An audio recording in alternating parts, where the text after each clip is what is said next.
সমন্বয়ক ছিল তারা কিন্তু বিভিন্ন সময় এই আন্দোলনকে তাদের নিজেদের বলে প্রচার এবং দাবি করতে চেয়েছে। তাদের স্বেচ্ছাচারিতা এবং এই আন্দোলনকে নিজেদের একক কৃতিত্ব বলে যে দাবি করেছে, সেখানে কিন্তু এই ঐক্যের ফাটল পূর্বে নিষিদ্ধ কিছু ছাত্র সংগঠনও আবার মাথাচাড়া দিয়েছে, যারা বিভিন্ন ফেক আইডির মাধ্যমেও একটি ইন্টেলেকচুয়াল অস্থিরতা কিন্তু সামাজিক যোগাযোগ মাধ্যমে শুরু হয়েছে।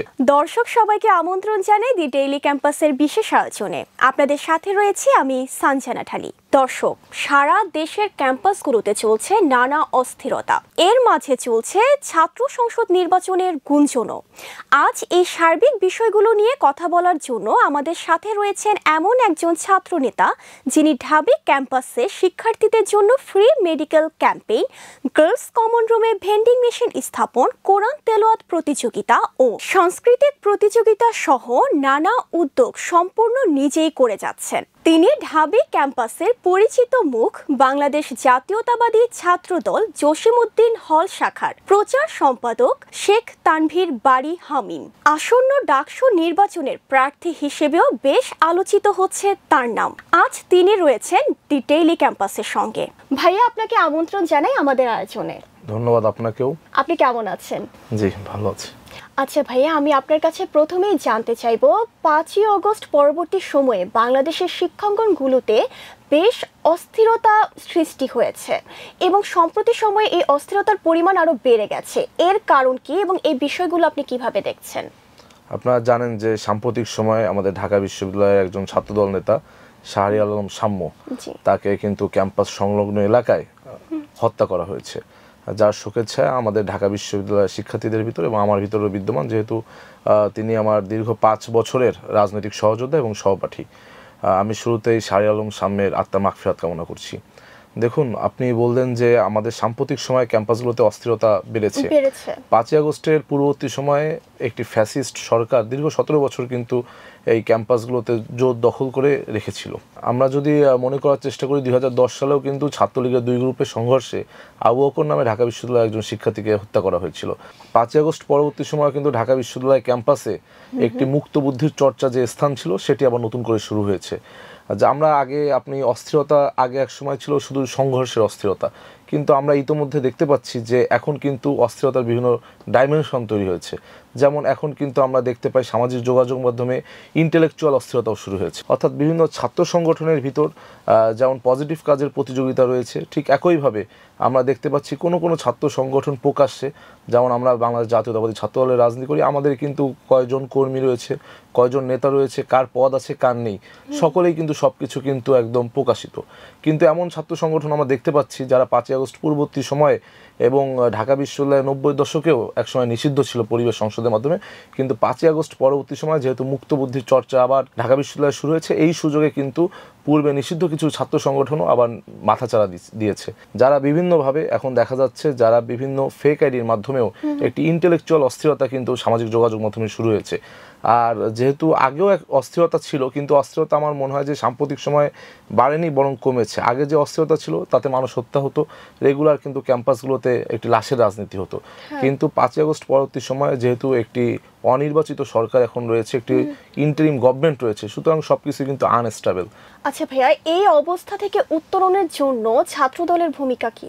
আসলে দেখুন, আমরা 5ই আগস্ট পরবর্তী সময় বাংলাদেশ জাতীয়তাবাদী ছাত্রদল কিন্তু সারা বাংলাদেশে তার চিরাচরিত যে পজিটিভ পলিটিক্সের একটি চর্চা, সেটা বিদ্যমান রেখেছে এবং বাংলাদেশ জাতীয়তাবাদী ছাত্রদল কিন্তু সর্বসময় আমরা দেখেছি 5ই আগস্টের পরবর্তীতে যদি ছাত্রদলের নিউজ যদি গুগল করা হয়, দেখা যাবে যে একের পর এক বিভিন্ন ছাত্রনেতা শোকজ হয়েছে।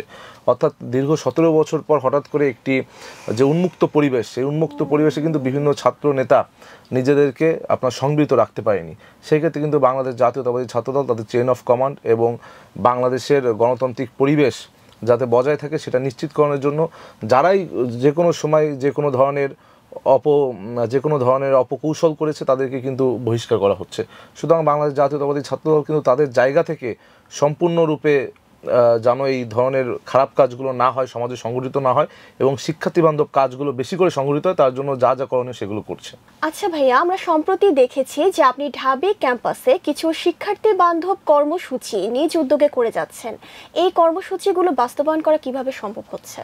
আসলে 5ই আগস্ট পরবর্তীতে আমি কমল মেডি ঢাবি নামে একটি সংগঠন করি, যেটা সম্পূর্ণ রকম একটি স্বেচ্ছাসেবীমূলক সংগঠন। এই সংগঠনে আমার যারা ভলেন্টিয়ার আছে সকলে কিন্তু ঢাকা বিশ্ববিদ্যালয়ের নিয়মিত শিক্ষার্থী। সুতরাং আর আমরা যেহেতু রাজনীতি করি, আমাদের একটি নেটওয়ার্কিং আছে এবং আমাদের কিন্তু একটা গ্রুপ অফ পিপল আছে। সুতরাং আমাদের এইখানে কিন্তু নতুন করে যে কাউকে নিয়োগ দেওয়া, সেই ধরনের কোনো মানে পারিশ্রমিক দেওয়া, এই ধরনের কোনো কাজ নেই। যার জন্য ঢাকা বিশ্ববিদ্যালয়ের শিক্ষার্থীরা এখানে আমাদের দলীয় আদর্শে যারা আদর্শিত, এছাড়াও আমাদের এই সংগঠনের কাজ দেখে যারা বিভিন্ন সময় অনুপ্রাণিত হয়, তারাই কিন্তু ভলেন্টিয়ার হিসেবে এই সংগঠনে কাজ করে। আপনি জানেন যে এই কমল মেডিকেল ঢাবি আমাদের ঢাকা বিশ্ববিদ্যালয় ক্যাম্পাস এরিয়াগুলোতে কোনো ফার্মেসি নেই। তো সেই ক্ষেত্রে একজন শিক্ষার্থী কিন্তু যখন অসুস্থ বোধ করে, তার জন্য একটি ফার্মেসিতে যে ওষুধ আনা খুবই কষ্টসাধ্য। এই ক্ষেত্রে আমরা কমল মেডিকেল ঢাবি, সেই শিক্ষার্থী যদি আমাদের ফেসবুক পেজে যোগাযোগ করে, তখন কিন্তু আমরা তাকে তার যে প্রয়োজনীয় ওষুধ সেটা আমাদের যারা ভলেন্টিয়ার আছে তাদের মাধ্যমে তাকে পৌঁছে দিই, সেটা সম্পূর্ণ বিনা ডেলিভারি চার্জে। অর্থাৎ আমরা প্রথমে নিজ টাকা দিয়ে ওষুধটা কিনবো এবং এই শিক্ষার্থীর হল রুমে পৌঁছে দিব, তখন সে শুধু ওষুধের টাকাটা দেবে, কোনো ডেলিভারি চার্জ দিবে না। এছাড়াও আমরা বিভিন্ন সময় আমাদের ইউনিভার্সিটির যারা শিক্ষার্থী রয়েছে, আবাসিক এবং অনাবাসিক দুই দল শিক্ষার্থীর জন্যই কিন্তু আমরা ফ্রি টেলিমেডিসিন হিসেবে, অর্থাৎ আমাদের লিস্টেড বিভিন্ন অভিজ্ঞ ডাক্তার রয়েছে যারা আমাদেরকে বিনামূল্যে আমাদের শিক্ষার্থীদেরকে চিকিৎসা সেবা দিয়ে থাকে। আচ্ছা ভাইয়া, ভবিষ্যতে এরকম শিক্ষার্থী বান্ধব আরো কোনো কর্মসূচি করার কোনো পরিকল্পনা আছে? যে আমরা ইতোমধ্যে কালচারাল ইয়াংস্টার্স অফ ডিইউ নামে একটি সাংস্কৃতিক প্রতিযোগিতা লঞ্চ করেছি, যেখানে ঢাকা বিশ্ববিদ্যালয়ের নিয়মিত শিক্ষার্থী যারা, তারা নাচ, গান, অভিনয় এবং উপস্থিত বক্তব্য সহ 4টি সেক্টরে প্রতিযোগিতাটি সম্পন্ন হবে। এইখান থেকে আমরা মনে করি যে ঢাকা বিশ্ববিদ্যালয়ের যে সাংস্কৃতিক চর্চার একটি উর্বর ভূমি। ভাইয়া, আমরা জুলাই আন্দোলনের সময় দেখেছিলাম যে সকলের মাঝে একটা ঐক্য ছিল, কিন্তু হঠাৎ করে জুলাই আন্দোলনের ঐক্যে ভাটা পড়লো কেন? আপনার কি মনে হয়? আসলে দেখুন, জুলাই আগস্ট গণ অভ্যুত্থান হয়েছে, সেখানে কিন্তু আমরা ঢাকা বিশ্ববিদ্যালয় থেকে আমাদের আন্দোলনটা, মুভমেন্টটা শুরু হয়েছিল। কিন্তু আমরা দেখেছি যখন 17 জুলাইয়ের পরে ঢাকা বিশ্ববিদ্যালয়ের শিক্ষার্থী আমরা যারা আছে, আমরা কিন্তু অনেকেই বিশ্ববিদ্যালয় ছেড়ে দিয়েছি সবাই, কারণ আমাদের হল ছাড়তে বাধ্য করা হয়েছিল। সে সময় অনেকে যে যা এলাকায় গিয়ে আন্দোলনকে সংগঠিত করেছে, কেউ বা ঢাকার বিভিন্ন স্থানে থেকে আন্দোলন সংগঠিত করেছে। কিন্তু একটি উল্লেখযোগ্য ভূমিকা রেখেছে ঢাকা বিশ্ববিদ্যালয়ের পাশাপাশি প্রাইভেট বিশ্ববিদ্যালয়ের শিক্ষার্থীরা। যখন আন্দোলন এক প্রকার স্তিমিত হয়ে গেছে, তখন কিন্তু এই প্রাইভেট বিশ্ববিদ্যালয়ের শিক্ষার্থীরা এই আন্দোলনকে ধরে রেখেছে এবং একটা পর্যায়ে যায় শুধু প্রাইভেট বিশ্ববিদ্যালয়ের শিক্ষার্থীরাও যখন ফেল করছে, তখন কিন্তু বাংলাদেশে আপামর জনতা এই আন্দোলনে অংশগ্রহণ করেছে, এই আন্দোলনকে ত্বরান্বিত করেছে এবং আন্দোলনের সাথে অংশগ্রহণ বাড়িয়ে এই আন্দোলনকে একদম সফলতার শেষ প্রান্তে নিয়ে গেছে। কিন্তু আমরা দেখতে পেরেছি 5ই আগস্ট পরবর্তী সময় যারা যে সকল ছাত্র সমন্বয়ক ছিল, তারা কিন্তু বিভিন্ন সময় এই আন্দোলনকে তাদের নিজেদের বলে প্রচার এবং দাবি করতে চেয়েছে। কিন্তু আমার মনে হয় যে 5ই আগস্ট পরবর্তী সময় আমাদের প্রয়োজন ছিল, যেহেতু দীর্ঘ 17 বছর পর এটি ফ্যাসিস্ট মুক্ত বাংলাদেশ গড়ে উঠেছে, আমাদের ঐক্যের প্রয়োজন ছিল। কিন্তু তাদের স্বেচ্ছাচারিতা এবং এই আন্দোলনকে নিজেদের একক কৃতিত্ব বলে যে দাবি করেছে, সেখানে কিন্তু এই ঐক্যের ফাটল। আপনার কি মনে হয় ছাত্র দলকে ডাকসু নির্বাচনে শিক্ষার্থীরা কেন বেছে নেবে? বাংলাদেশ জাতীয়তাবাদী ছাত্রদল তাদের সৃষ্টির সূচনা লগ্ন থেকে 1 সেকেন্ডের জন্য দেশের সাথে বেইমানি করেনি, 1 সেকেন্ডের জন্য শিক্ষার্থী বান্ধব যে কোনো কর্মসূচি থেকে সরিয়ে দাঁড়িয়েনি এবং শিক্ষার্থীদের স্বার্থে বাংলাদেশ জাতীয়তাবাদী ছাত্রদলই সর্বোচ্চ রক্তত্যাগ এবং তাদের আত্মত্যাগ করেছে। এছাড়া আপনি যদি দেখেন 90-এর ডাকসুতে কিন্তু বাংলাদেশ জাতীয়তাবাদী ছাত্রদল পূর্ণ প্যানেলে জয়লাভ করেছিল, যদিও 89-এর ডাকসুতে কিন্তু ছাত্রদলের পরাজয় হয়েছিল।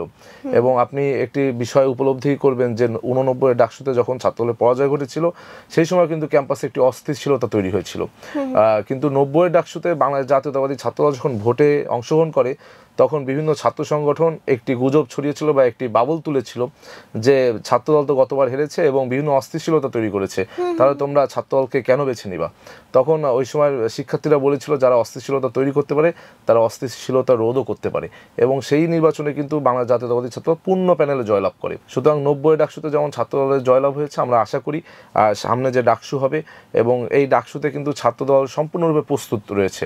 আচ্ছা ভাইয়া, আপনার কাছে আমি সর্বশেষ জানতে চাইবো ছাত্রদলের ভবিষ্যৎ নেতৃত্বে কি ধরনের মূল্যবোধ এবং রাজনৈতিক পরিবেশ সৃষ্টির প্রক্রিয়া চলছে?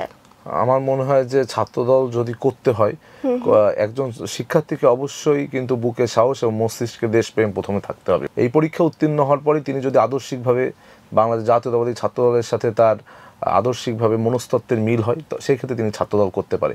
এবং ছাত্রদল যদি নেতৃত্ব বাছাইয়ের কথা বলেন, সেখানে কিন্তু সময়ের সবথেকে মেধাবী এবং সৎ এবং আপনার যারা সময়ের পরীক্ষা উত্তীর্ণ, অর্থাৎ দীর্ঘ 17টি বছর আমরা কিন্তু বিভিন্ন আন্দোলন সংগ্রামী ছিলাম, সেখানে যারা সাহসী ভূমিকা পালন করেছে, সামনে থেকে নেতৃত্ব দিয়েছে অথবা পিছন থেকে বিভিন্ন সময় নেতৃত্বের রসদ জুগিয়েছে, তাদেরকে নিয়েই কিন্তু ছাত্র দলের সকল ধরনের নেতৃত্ব সিলেকশন করা হয়। এছাড়াও আমরা বর্তমান যে প্রেক্ষাপট, সেই প্রেক্ষাপটে কিন্তু ছাত্রদল সকল ক্যাম্পাসগুলিতে রানিং যারা নিয়মিত শিক্ষার্থী তাদের মাধ্যমে এই নেতৃত্ব বাছাই করছে। যে বাছাইকরণ প্রক্রিয়া আমরা দেখছি, এই বাছাইকরণ প্রক্রিয়া কিন্তু কোনো প্যাট কমিটির মাধ্যমে হচ্ছে না, অর্থাৎ আমি ঢাকায় বসে কেন্দ্র থেকে একটি কমিটি দিলাম, সেই কমিটি হলো সেই রকম কিছু না। এখন কিন্তু প্রত্যেক কলেজে কলেজে যে কেন্দ্রীয় ছাত্রদলের একটি টিম যায়, সেই কলেজে যে প্রত্যেক শিক্ষার্থীদের ফর্ম দেয়, যারা আগ্রহী থাকে বিভিন্ন পদে প্রতিদ্বন্দ্বিতা করতে, তারা সেই ফর্ম পূরণ করে এবং ওই ক্যাম্পাসে সকল শিক্ষার্থী কিন্তু ভোটের দিন তাদের সরাসরি ভোট দেওয়ার মাধ্যমে কিন্তু নেতৃত্ব নির্বাচন করে। আচ্ছা, যার জন্য আমাদের ছাত্র সংগঠনে একটি গণতান্ত্রিক প্রক্রিয়া, যে কমিটি গঠন প্রক্রিয়া, সেই প্রক্রিয়া চলমান রয়েছে এবং এর মাধ্যমে আমার মনে হয় ওই ক্যাম্পাসের সবথেকে জনপ্রিয় যারা ছাত্রনেতা তারাই নির্বাচিত হয়, যেহেতু এখানে বিপুল সংখ্যক শিক্ষার্থী ওই ক্যাম্পাসেরই, তারাই ভোটের মাধ্যমে তাদের নেতাকে নির্বাচন করে। আচ্ছা ভাই, আপনাকে অসংখ্য ধন্যবাদ আমাদেরকে সময় দেওয়ার জন্য। আপনাকেও ধন্যবাদ এবং আজকে ডেইলি ক্যাম্পাসের সকল শুভানুধ্যায়ী দর্শককেও আমি ধন্যবাদ জানাতে চাই। দর্শক, আমাদের আজকের আয়োজন এই পর্যন্তই ছিল। এতক্ষণ সঙ্গে থাকার জন্য ধন্যবাদ। পরবর্তী আয়োজন দেখার আমন্ত্রণ রইল।